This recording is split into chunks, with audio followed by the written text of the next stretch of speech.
Have you ever found yourself pouring your heart out to someone, only to be met with indifference or even rejection? You might be falling into the trap of being a romantic fool. But don't worry, you're not alone. Today, we're going to talk about how to stop being a romantic fool and start being a confident, attractive person that others can't help but be drawn to. By the end of this video, you'll have a clear understanding of the mistakes you've been making and how to turn things around. So, what exactly is a romantic fool? A romantic fool is someone who overinvests emotionally in relationships, often too early or without reciprocation. You might be doing things like showering someone with affection, constantly texting or calling them, planning elaborate dates, or giving them gifts, even when they haven't shown the same level of interest in you. It comes from a good place, wanting to show love and affection, but it can end up backfiring, making you seem needy, desperate, or even a little bit obsessive. The truth is, while romantic gestures can be sweet and endearing, they have to be done at the right time and with the right person. If you're too eager, too soon, you might scare them off before they even get a chance to know you. So, let's break down how you can stop being a romantic fool and start building real, meaningful connections. One of the biggest mistakes romantic fools make is overinvesting too soon. This means putting all your emotional energy, time, and sometimes even money into someone you're just getting to know. While it might seem like a way to show how serious you are, it often has the opposite effect. The other person might feel pressured or uncomfortable because they're not on the same page yet. The key to avoiding this is to pace yourself. Relationships are a two-way street, and they need to develop naturally over time. Instead of going all in from the start, take it slow. Get to know the person gradually and let your feelings build as the relationship grows. This way, you're giving both yourself and the other person the space to develop genuine feelings, rather than forcing it. Another common trait of the romantic fool is the urge to chase. You're constantly trying to reach out, to make plans, to show how much you care. But the more you chase, the more the other person pulls away. It's human nature. When something is always available and easy to get, it loses its value. On the other hand, when something is a little bit out of reach, it becomes more desirable. Instead of chasing, focus on becoming someone worth chasing. Build a life that you're proud of, one that doesn't revolve around any one person. When you're confident, secure, and living your best life, people will naturally be drawn to you. They'll want to be a part of what you have going on, rather than feeling like they're the center of your world. Remember, attraction is about creating space for desire to grow. One of the most effective ways to stop being a romantic fool is to embrace the power of mystery. When you're too open, too soon, you take away the excitement of getting to know someone. There's no anticipation, no curiosity.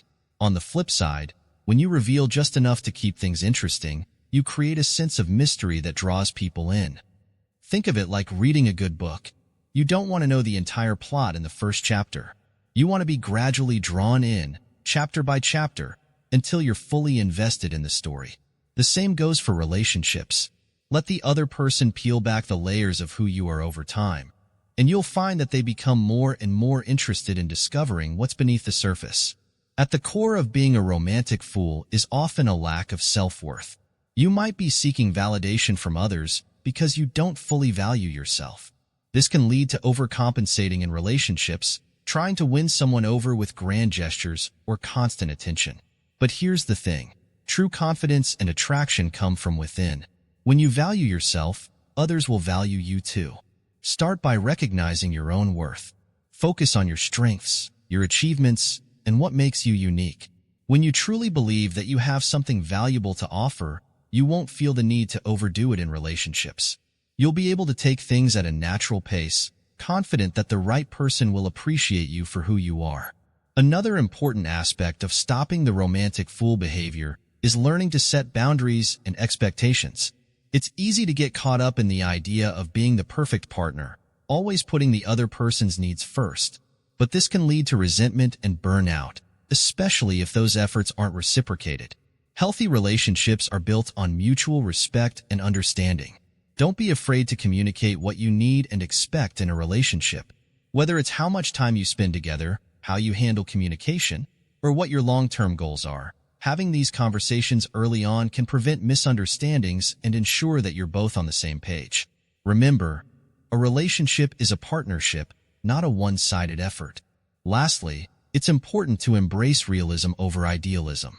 Romantic fools often build up an unrealistic image of what a relationship should be based on movies, books, or their own fantasies. They might put someone on a pedestal, ignoring red flags or overlooking flaws because they're so focused on the ideal. But real relationships are messy, imperfect, and require effort from both sides. Instead of chasing a fantasy, focus on building a relationship that's rooted in reality. Accept your partner for who they are, flaws and all, and work together to create something meaningful and lasting. This doesn't mean settling. It means recognizing that love is about connection, understanding, and growth, not perfection. So, there you have it. How to stop being a romantic fool and start building real, meaningful connections. Remember, it's all about balance. Don't overinvest too soon, avoid chasing, embrace mystery, value yourself, set clear boundaries, and keep your expectations realistic. By making these changes, you'll not only improve your chances of finding a great relationship, but you'll also feel more confident and fulfilled in the process.